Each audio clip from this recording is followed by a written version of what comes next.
Alhamdulillah. Wassalatu wassalamu ala Rasulillah Muhammad ibn Abdillah wa ala alihi wa sahbihi wa man wala. Subhanaka la ilma lana illa ma 'allamtana innaka antal alimul hakim. Rabbi shrah li sadri wa yassir li amri wahlul 'uqdatan min lisani yafqahu qawli. Amma ba'du.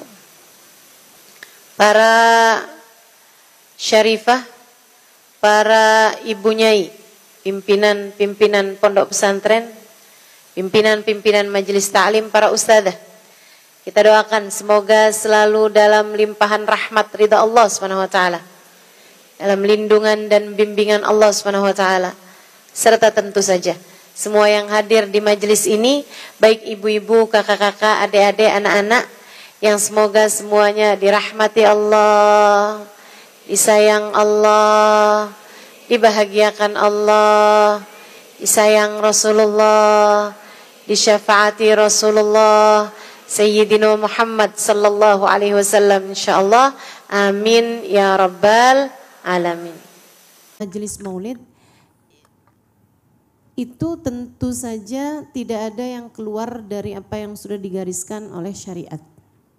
Ya.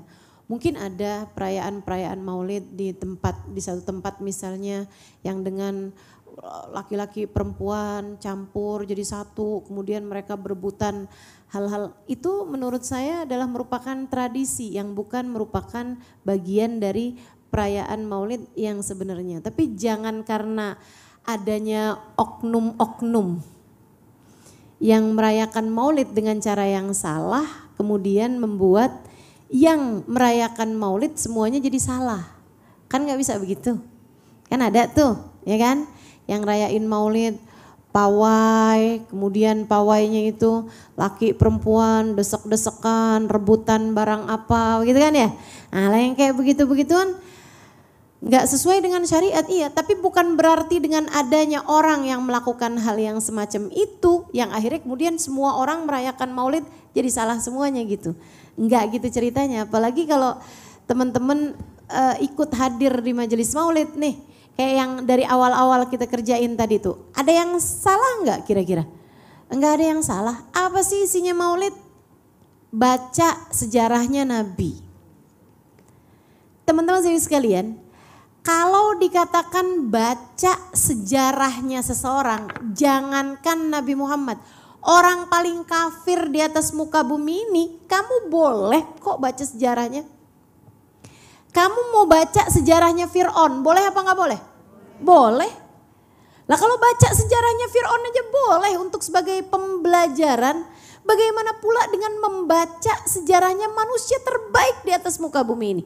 Biar kamu tahu cara berpikirnya para ulama. Kalau ada orang bilang baca Maulid tuh bid'ah, wa kullu bid'atin dalalah, wa kullu dalalatin finnar. Semua bid'ah itu bawa ke neraka, semua bid'ah itu sesat dan semua kesesatan membawa ke neraka. Tunggu dulu, yang kamu maksudkan sesat itu apa? Baca sejarahnya Nabi. Kok bisa baca sejarahnya manusia paling indah kamu katakan sebagai sebuah kesesatan? Jika bahkan kamu mau baca nih sejarahnya Presiden Amerika yang ketiga, saya nggak tahu tuh siapa. Tapi kalau misalnya kamu baca sejarahnya gitu, boleh apa nggak boleh? Apalagi dengan hadisnya Nabi Muhammad, inda dzikri salihin tanazzalatir rahmat. Ketika disebut namanya orang soleh, turun hujan rahmat. Disebut namanya orang soleh, turun hujan rahmat. Bagaimana jika yang kamu sebutkan adalah manusia paling soleh? Gimana rahmat gak turun banyak? Makanya teman-teman saudaraku sekalian, paling adem, paling tenang, paling enak di majelis-majelis Maulid Nabi. Dari tenangnya, dari ademnya, sampai ada yang pada ngantuk. Ustaz tahu aja katanya. Ngantuk. Kenapa begitu? Tenang banget. Amanatan nu'asan itu ya. lagi dikasih kedamaian, ketenangan gitu. Berarti nggak apa-apa Ustazah kalau ngantuk? Ya sayang takut. Kamu kalau lagi ngantuk nih, terus ada dibagiin kan kopi atau apa kelewat loh. Betul nggak? Lagi bagiin kue gitu kan, terus kamu lagi kelewat. Wah udah sampai mana tuh kuenya gitu nggak kebagian. Begitu juga dengan rahmat Allah SWT. Waktu turun kamunya lagi tidur, udah tuh nggak dapet tuh. Yang turun pada saat yang semacam itu. Jadi saudaraku sekalian yang saya muliakan, tuh majelis maulid isinya baca sejarahnya Nabi Muhammad SAW. Gak ada ceritanya gak bagus, sejarahnya Nabi obat segala macam obat. Ceritanya Nabi obat segala macam obat. Namanya Nabi obat segala macam obat. Kan ada tuh. Innal habibal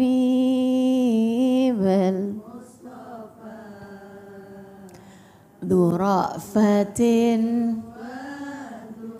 wafa wa dhikruhu fihi shifa idza tamada bil ilal wa dhikruhu fihi shifa idza tamada bil ilal. Innal Habibil Mustafa, sungguhnya Nabi Muhammad Al-Habib Al-Mustafa yang terpilih, kekasih yang terpilih ini. Dura'fa, pemilik hati yang gak tegaan. Waduwafa, dan pemilik kesetiaan. Wadhikruhu, menyebut nama Nabi, menceritakan tentang Nabi, telingamu mendengar tentang Nabi, hatimu mengingat Nabi Muhammad sallallahu alaihi wasallam, fihi syifa. Di dalam hal tersebut terdapat semua kesembuhan. Nih anak-anak zaman sekarang ribut healing mulu. Kamu saya kasih tahu healing yang sebenarnya. Healing yang sebenarnya ada pada saat hatimu mengingat Nabi. Healing yang sebenarnya ada pada saat memorimu membayang-bayangkan Nabi. Healing yang sebenarnya ada pada saat telingamu mendengar tentang Nabi. Healingmu yang sesungguhnya ada pada saat lisanmu sibuk menyebut-nyebut nama Nabi Muhammad. Tuh kesembuhan kamu. Di situ obat kamu. Obatnya sumpek itu juga. Obatnya gelisah itu juga. Obatnya takut itu juga. Obatnya kecemburuan itu juga, obatnya segala macam rasa yang gak enak yang kamu rasakan di dalam hati itu. Anxiety lah, apalah, galau lah, segala macam. Dia tuh obatnya. Dzikruhu fihi syifa. Ada pada Nabi Muhammad sallallahu alaihi wasallam. Namanya di saat kamu sebut, namanya di saat kamu dengarkan. Dan juga ada pada namanya di saat hatimu mengumandangkan namanya dengan sepenuh cinta. Di sana terdapat segala obatmu. Di dalam majelis maulid, ingat tentang Nabi Muhammad, sebut nama Nabi Muhammad. Apalagi isinya? Sholawatan. Dari awal maulid dibacakan tentang sholawat. Ya Rabbi salli ala Muhammad. Ya Rabbi salli alaihi wa sallim. Ntar di tengah-tengah Allahumma salli wa sallim wa barik alaihi wa ala. Salawat terus aja isinya salawat. Dari satu salawat ke salawat yang lain, satu salawat yang lain. Isinya maulid. Ibu-ibu sekalian, salawat ini pekerjaan yang gak mungkin ada bid'ahnya. Kenapa gitu? Bukan hanya ngikut Nabi, Bu. Kan perkara bid'ah itu perkara yang gak dilakukan sama Nabi. Gak dilakukan sama para sahabat. Ibu-ibu menurutmu sahabat pada sholawatan gak sama Nabi Muhammad? Sholawatan. Menurutmu Nabi Muhammad sholawatan gak sama diri beliau sendiri? Sholawatan. Adakah Nabi Muhammad memerintahkan kita buat sholawatan? Iya, tentu saja. Kata Nabi Muhammad SAW, man shalla alayya marratan sallallahu biha asyra. Siapa yang bersalawat padaku sekali, Allah akan kasih rahmat padanya 10. Siapa yang baca salawat padaku 10, Allah akan kasih rahmat padanya 100. Siapa yang baca salawat padaku 100, Allah akan kasih rahmat padanya 1000. Siapa yang baca salawat 1000 kali tiap harinya, akan bersentuhan bahunya dengan bahuku di hari akhirat nanti. Dalam satu riwayat akan Allah ampuni dosa-dosanya dari seluruh anggota tubuhnya. Ibu-ibu saudaraku sekalian yang saya muliakan, bahkan Nabi Muhammad dalam hadis yang lain mengatakan, aqrabukum minni majlisan yaumal qiyamah aktsarukum alayya salatan. Yang paling dekat tempatnya denganku di hari akhirat nanti adalah yang paling banyak baca sholawatnya padaku. Satu riwayat, Dek, dengerin dong saya. Emang Ustazah kelihatan ya orang kalau lagi gak dengerin? Kelihatan banget. Katanya Nabi Muhammad SAW, aqrabukum minni majlisan yaumal qiyamah, aktsarukum alayya salatan. Yang paling dekat tempatnya denganku di hari akhirat nanti, yang paling banyak baca sholawatnya padaku. Saudaraku sekalian yang saya muliakan, dalam hadis yang lain Nabi Muhammad mengatakan, aqrabikum minni majlisan yaumal qiyamah ahasinukum akhlaqa. Yang paling dekat tempatnya denganku di hari akhirat nanti adalah orang yang paling mulia akhlaknya. Katanya Habib Umar bin Hafid, enggak ada pertentangan dalam dua hadis ini. Justru menunjukkan bahwa orang yang banyak baca sholawatnya kepada Nabi Muhammad akan Allah perbaiki akhlaknya. Jadi teman-teman saudara sekalian, saya tiap kali ngerasa perasaan saya nggak bener nih, sering kali ketika saya merasa perasaan saya nggak bener nih, perasaan saya nggak bagus nih, perasaan saya nggak enak nih, aduh kesel banget nih saya, merasa hati saya sendiri yang berantakan. Bu, hal paling mudah buat saya lakukan adalah baca sholawat kepada Nabi Muhammad. Cobain deh, Dek, nih yang pada suka galau cobain. Tidak semua galaumu obatnya shopping. Tidak semua galaumu obatnya scroll Shopee. Enggak semua galaumu begitu. Atau ngecek Traveloka, harga tiket. Begitu kan? Enggak gitu. Cobain obat galau yang dianjurkan sama para ulama. Bersolawat kepada Nabi Muhammad. Karena fama min khuluqin fil bariyati mahmud illa wa huwa mutalaqan an zainil wujud. Enggak ada satu sifat baik di atas muka bumi ini kecuali bersumber dengan Nabi Muhammad. Sumbernya, nyambungnya Nabi Muhammad SAW. Semakin jauh kamu dari Nabi Muhammad, semakin buruk pula lah akhlakmu. Semakin dekat kamu sama Nabi Muhammad, maka akan semakin bagus pula lah akhlakmu. Insya Allah, mudah-mudahan nih. Sampai katanya Habib Sayyid Muhammad bin Alwi bin Abbas Al-Maliki, enggak ada permasalahan dunia sampai akhirat enggak selesai dengan sholawat. Enggak ada permasalahan enggak kelar pakai sholawat.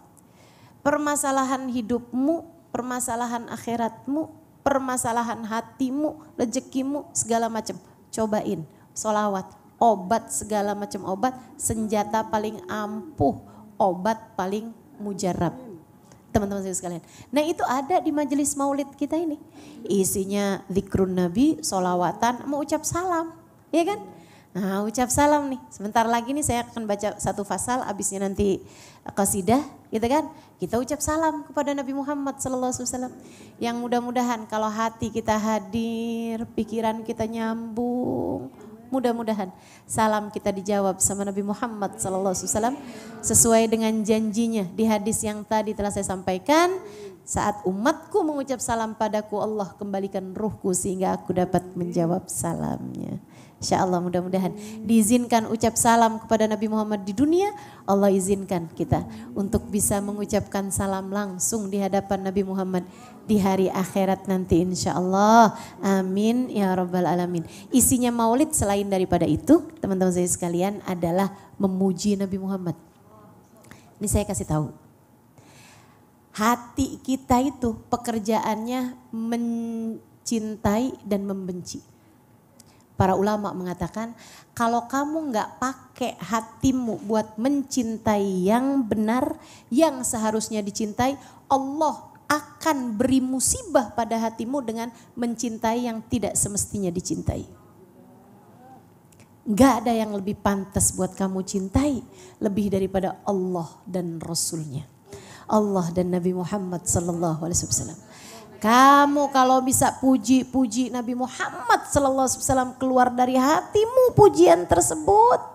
Saat kamu memuji-muji Nabi Muhammad sallallahu alaihi wasallam, maka Allah Subhanahu wa taala akan memuliakan hatimu dengan mencintai yang benar, sehingga siapa yang mencintai dia pun akan dicintai. Sebab kepada Nabi Muhammad tak ada cinta yang ditolak. Dan ini gedein hati saya banget teman-teman. Kita nih kalau jatuh cinta sama orang agak tinggian aja udah dibilang bagaikan punuk merindukan bulan. Ya kan? Kita nih di dunia ini, nih yang pada naksir sama opa-opa Korea, kamu pikir opa Korea bakalan naksir banget, naksir juga? Bakalan jatuh cinta juga sama kamu gitu?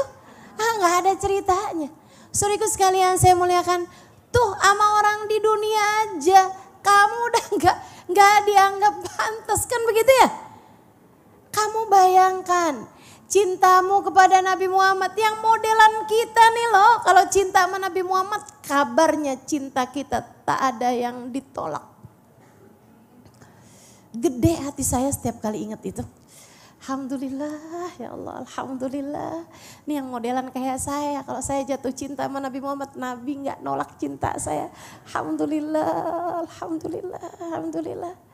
Atas dasar apa cinta saya diterima teman-teman?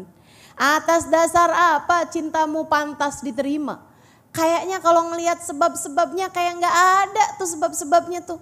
Berakhlak mulia, enggak. Ibadahnya luar biasa, enggak gitu. Modelan kayak kita ini, menurutmu apa dasarnya yang membuat cinta kita pantas diterima? Tapi Nabi Muhammad cinta dari umatnya tak ada yang ditolak sama beliau. Tak ada yang bertepuk sebelah tangan. Siapa yang mencinta dia akan dicinta. Maka yuk nih kita di majelis maulid yang seperti ini. Penuh syukur, penuh senang, penuh bahagia hati kita. Insya Allah mudah-mudahan semuanya diterima. Pada naik semua level cintanya kepada baginda Nabi besar Muhammad sallallahu alaihi wasallam. Insya Allah biar ngerti mencinta hingga akhirnya dicinta. Amin ya rabbal alamin. Senang-senang bergembira. Bergembiranya tapi kata Allah bifadlillah. Atas anugerah dari Allah, birahmatihi atas rahmatnya Allah Subhanahu wa taala. Misalnya kamu dapat kabar visa haji kamu udah turun. Nah, silahkan senang.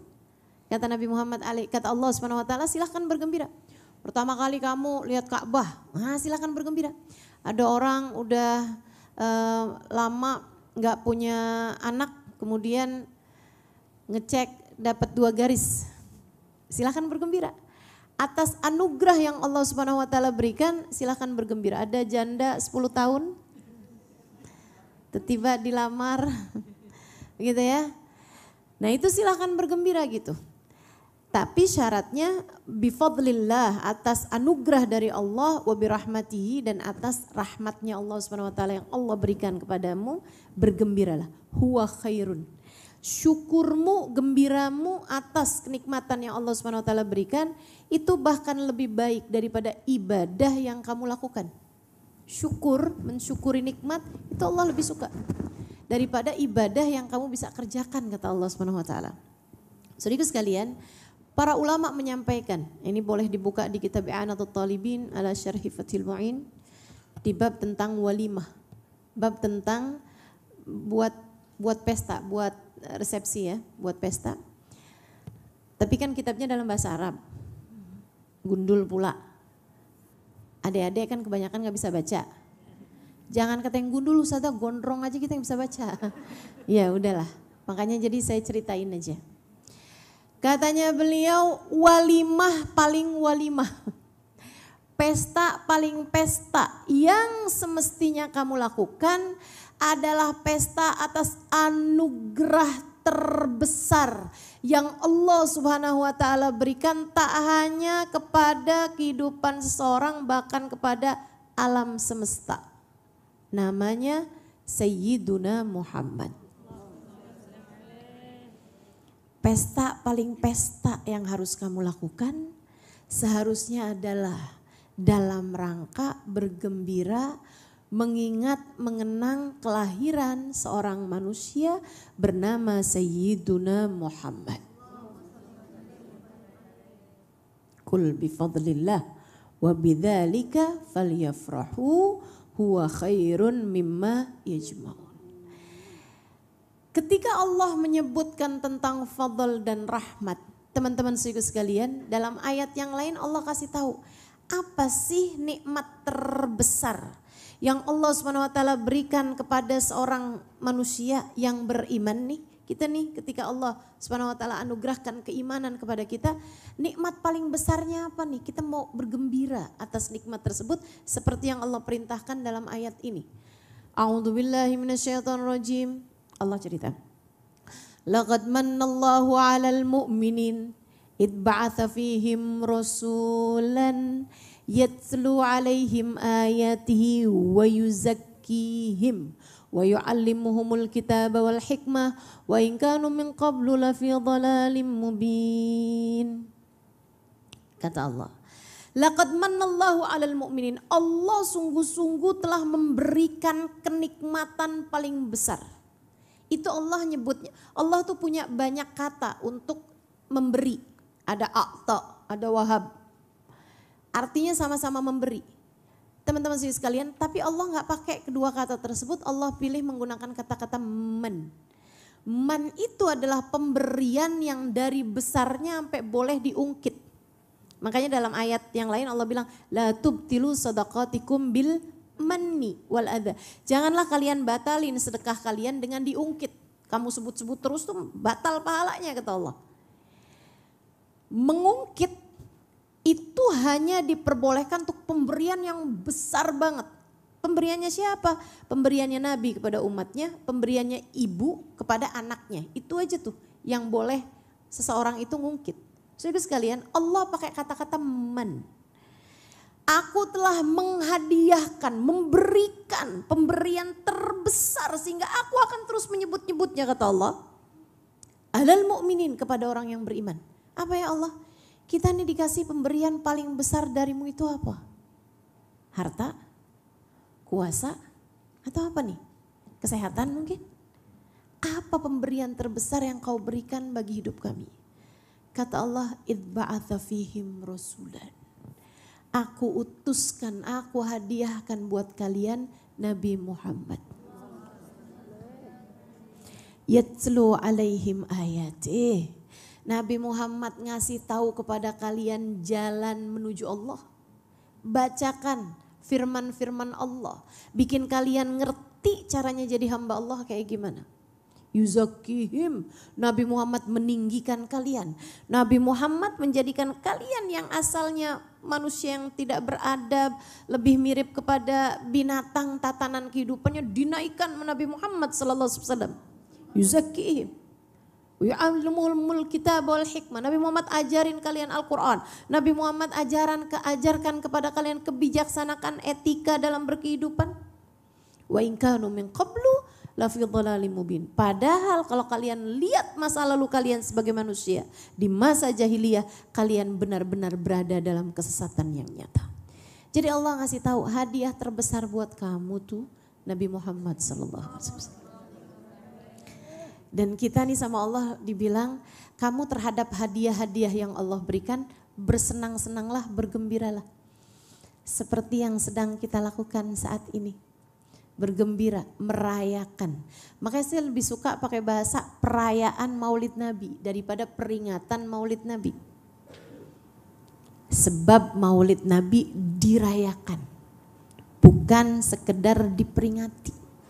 Dirayakan sebagai hari raya kita, sebagai hari kegembiraan kita. Teman-teman saudaraku sekalian, bahkan Sayyid Muhammad bin Alwi bin Abbas Al-Maliki ketika ditanya ma khairu ayyamis sanah. Sayyid, menurut pendapatmu apa hari paling baik sepanjang tahun? Kata beliau, ulama tuh berbeda pendapat mengenai hal ini. Ada yang mengatakan hari Arafah, hari terbaik sepanjang tahun. Ada yang mengatakan hari Idul Fitri, ada yang mengatakan hari Idul Adha. Tapi dia bilang, kalau kamu lihat hari-hari yang mulia, itu kan pemberian Allah kepada Nabi Muhammad. Maka saya lebih cenderung mengatakan bahwa hari paling mulia sepanjang tahun adalah hari lahirnya Nabi besar Muhammad. 12 Rabiul Awal. Kita rayakan, kita bergembira di hari Maulid, di minggu Maulid, di bulan Maulid. Seperti yang sekarang kita ada ini. Disuruh sama Allah. Qul bifadlillah wa birahmatihi fabidzalika falyafrahu huwa khairun mimma yajma'un. Makanya guru saya Sayyidil Habib Umar bin Hafid mengatakan, kegembiraanmu atas datangnya bulan Maulid menunjukkan iman di hatimu. Tapi yang kayak hadir Maulid hatinya enggak ikutan hadir. Datang ke Maulid senengnya cuman karena banyak snack, banyak souvenir, ada souvenir, dapat souvenir. Hatinya enggak ikut-ikutan dia bawa. Khawatirnya tidak termasuk di antara yang mendapatkan berbagai karunia ini. Saudara sekalian, sebab kata Habib Umar bin Hafid, rasa senang kamu atas bulan Maulid sebagai bulan yang mendekatkanmu kepada Nabi Muhammad sallallahu alaihi wasallam, yang membuatmu bergembira atas Nabi Muhammad, menunjukkan di hati kamu ada iman. Sebab iman bukan hanya tentang la ilaha illallah, tapi juga tentang Muhammad Rasulullah. Tapi ustazah, di zamannya Nabi emang ada yang ngerayain Maulid Nabi? Nih, saudara sekalian, ustazah, memangnya Nabi Muhammad sendiri merayakan ulang tahunnya Nabi Muhammad? Kayak gak ada sejarahnya deh. Yang sering saya dengar nih ustazah, merayakan Maulid Nabi nih bid'ah. Ada yang mikir gitu di pikirannya. Adakah ini pertanyaanmu, ada di benakmu, atau ya udah jadi maulid gitu? Enggak, jangan maulid yang enggak. Enggak gitu ya. Saudaraku sekalian yang saya muliakan, kalau kamu bertanya seperti itu, saya akan sampaikan beberapa opini atau pemikiran yang sudah disampaikan oleh guru-guru kami. Nabi itu dalam hadis sahih ditanya tentang puasa. Ini tentang puasa nih ya. Ya Rasulullah, afil itsnaini saum. Wahai Rasul, kenapa kalau Senin puasa? Mengapa engkau kalau Senin puasa? Kenapa ada puasa di hari Senin ya Rasulullah? Ini cerita tentang kemuliaan Senin. Kenapa kok Senin jadi hari yang mulia sehingga engkau berpuasa, sahabat pada puasa? Kenapa ya Rasulullah? Ada apa masalahnya sama Senin? Kok jadi hari di mana kami berpuasa dan engkau berpuasa gitu? Nabi kita ketahuin puasa setiap hari Senin dan hari Kamis. Kalau hari Kamis, sahabat juga pernah nanya, kenapa hari Kamis wahai Rasul? Dzaka yaumun uridat fihil a'mal. Hari Kamis adalah hari di mana amal seminggu itu dinaikkan kepada Allah Subhanahu wa taala. Fa uhibbu an yu'rad alayya a'mali wa ana shaim. Saya senang kalau amal saya dinaikkan, dilaporkan kepada Allah, saya sedang dalam keadaan berpuasa. Kasihan nih, lemas, udah amalnya terima aja dah. Kurang lebih seperti itu. Teman-teman saya sekalian, itu tentang hari Kamis. Hari Senin kenapa ada puasa wahai Rasul? Nabi jawab, dzaka yaumun wulidtu wulidtu fih. Itu adalah hari di mana aku dilahirkan.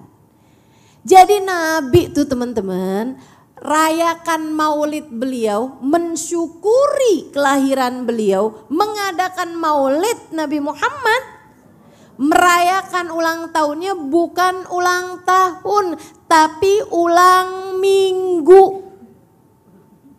Ulang minggu loh ini, tiap Senin dipuasain.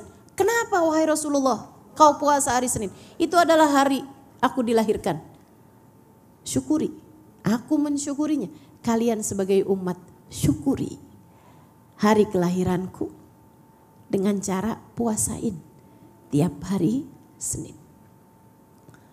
Saudara sekalian saya muliakan, ada paman Nabi gak beriman, namanya Abu Lahab. Kita tahu bagaimana permusuhan dia dengan Nabi Muhammad SAW. Gak beriman sama Nabi Muhammad SAW dan menghalangi dakwahnya Nabi Muhammad SAW. Beberapa waktu sesudah kematiannya Abu Lahab, Sayyidina Abbas paman Nabi Muhammad SAW bilang sama Nabi Muhammad SAW, ya Rasulullah, ra'aitul barihah Abu Lahab. Tadi malam nih saya ngimpiin Abu Lahab. Ka'annahu fi dhiq. Dia kayak lagi disiksa, lagi di keadaan yang mengenaskan lah di dalam alam kuburnya. Aku bertanya padanya, bagaimana kabarmu?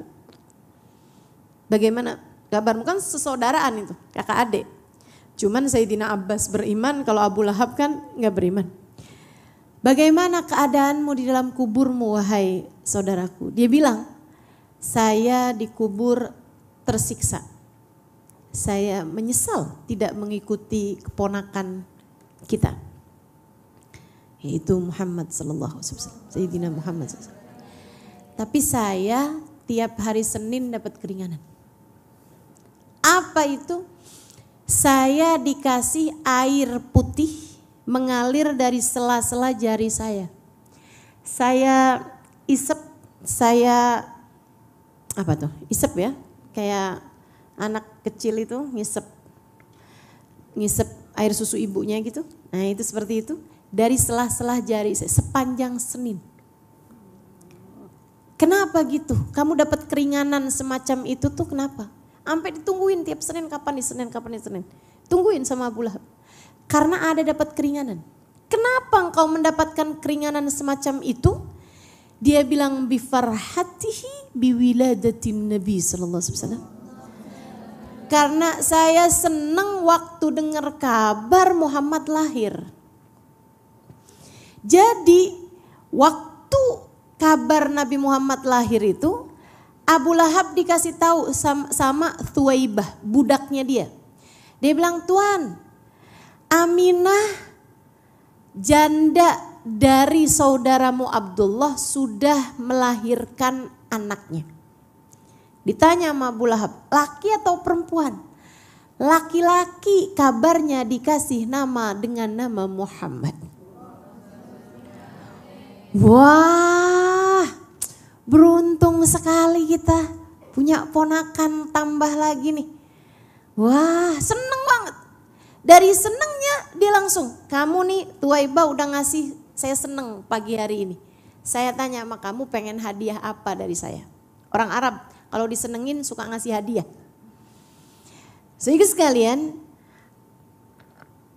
Thuwaibah namanya budak ditanya, kalau kamu tanya sama saya apa yang saya pengenin, ya bagai budak, saya kepengen kemerdekaan saya, kebebasan saya. Merdekakanlah saya. Katanya Abu Lahab, kamu merdeka karena Muhammad. Karena lahirnya Muhammad, kamu beri kabar gembira saya dengan kelahiran Muhammad. Bu, senangnya cuman sekali waktu dengar kabar Nabi Muhammad lahir. Abisnya itu dia gak beriman, abisnya itu dia kafir. Ketika Nabi Muhammad bawa ajaran agama Islam ini dia kafir. Tapi seperti yang disampaikan Habib Umar, nanti ada nih di sini juga di kitab Maulid ini. Lam yansa khaliquna lahu farhatahu fabidal hadithu atana. Allah nggak lupa sama kesenangannya Abu Lahab saat mendengar kelahirannya Nabi Muhammad sallallahu alaihi wasallam. Annal adzaba mukhaffafun fi kulli itsnaini li farhatihi biman wafana. Kabarnya azabnya Abu Lahab diringankan Allah setiap hari Senin karena rasa gembiranya dengan kelahirannya Nabi Muhammad. Hadza ma'al kufri fa kaifa bi farhatin min di fuadin imtala imana. Ini padahal dia kafir. Bagaimana pula dengan kegembiraan darimu? Kamu beriman padanya, kamu gembira atas kelahirannya, kamu berbahagia di hari-hari, di bulan kelahirannya, kamu merayakan senang sama wujudnya Nabi Muhammad di atas muka bumi dan bahwa Allah telah memilihmu sebagai salah satu umatnya. Pasti Allah gak akan pernah sia-siakan. Bu, Allah memandang badanmu, Allah memandang anggota tubuhmu, ibadahmu, ruku, sujudmu. Allah memandang zikir-zikirmu, mendengar doa-doamu. Tapi yang lebih Allah pandang dari kita adalah rasa hatimu. Kepada siapa rasa hatimu berpihak? Kepada siapa cinta di hatimu tertambat? Hati kamu. Itu yang lebih Allah Subhanahu wa taala perhatikan. Siapa yang selama ini memenuhi ruang hati kamu? Maka kamu kalau cinta sama Nabi Muhammad pasti cinta juga sama baca sholawat, cinta juga sama dengerin cerita, cinta juga sama baca sejarahnya, cinta juga sama hadir di majelis-majelis maulidnya. Seperti yang sekarang sedang kita jalani ini. Teman-teman saya sekalian, yuk ikut bergembira bersama dengan kegembiraan alam semesta. Terakhir saya mau cerita, ada masanya saya pergi ke Turki di bulan April. Terus kalau bulan April tuh Turki tuh musim tulip. Itu tulip teman-teman saya sekalian adanya cuman bulan April. Awal April tuh dia bermekaran, akhir April dia layu. Udah tuh cuman se-April doang. Segitu doang tuh si tulip itu. Bener-bener cuman selama bulan April. Satu waktu saya lagi mengagumi tulip. Kemudian guide kami bercerita. Tulip nih dalam bahasa Turki adalah lale. Jadi kalau bulan April tuh lale zamani katanya mereka. Itu ya, festival tulip. Lale itu dari asal kata bahasa Arab yaitu lillah, dari Allah. Adanya hanya bulan April, bulan lahirnya Nabi Muhammad SAW. Jadi itu adalah persembahan Allah buat Nabi Muhammad SAW. Persembahan Allah, perayaan Allah buat bulannya Nabi Muhammad. Yaitu bulan April. Teman-teman saudaraku sekalian yang saya muliakan, bulan Masehinya diperayain sama Allah Subhanahu wa taala. Bulan Rabiul Awal memang musimnya kan ganti-ganti kan. Kalau bulan kaitannya sama bulan ini ya, bulan Hijriyah. Itu kan musimnya kan ganti-ganti tergantung lagi di bulan apa gitu. Tapi kan kalau bulan Masehi kan nggak berubah-berubah itu kan. Pasti kan musim semi, musim ini kan udah terus tuh berputar sepanjang tahun. Teman-teman sekalian, bulannya Nabi Muhammad tuh dirayakan sama Allah Subhanahu wa taala dengan kehadiran tulip di muka bumi, kehadiran sakura di muka bumi. Alam semesta aja bersukacita dengan bulan lahirnya Nabi Muhammad sallallahu alaihi wasallam. Kamu beriman kepada Nabi Muhammad sallallahu alaihi wasallam, tak adakah rasa itu di dalam hatimu? Maka yuk kita belajar buat menikmati Rabiul Awal sebagai bulannya Nabi Muhammad. Semoga menjadi bulan kenaikan kita kepada Allah Subhanahu wa taala, bulan kenaikan hubungan kita dengan baginda kita Nabi besar Muhammad sallallahu alaihi wasallam, yang mana seperti yang disampaikan Habibana Umar bin Hafid, kata Habib Umar bin Hafid, bulan Rabiul Awal bulan paling cepat buat naikin kamu kepada Nabi Muhammad. Bulan yang paling hebat dalam mendekatkan dirimu kepada Nabi Muhammad sallallahu alaihi wasallam. Mari mendekat kepada Nabi Muhammad sallallahu alaihi wasallam. Fa innahu syafi'una fid dunya wal akhirah. Beliau adalah pemberi syafaat bagi kita dunia hingga akhirat. Wassallallahu ala sayyidina Muhammadin wa ala alihi washabihi wasallam. Walhamdulillahi rabbil alamin.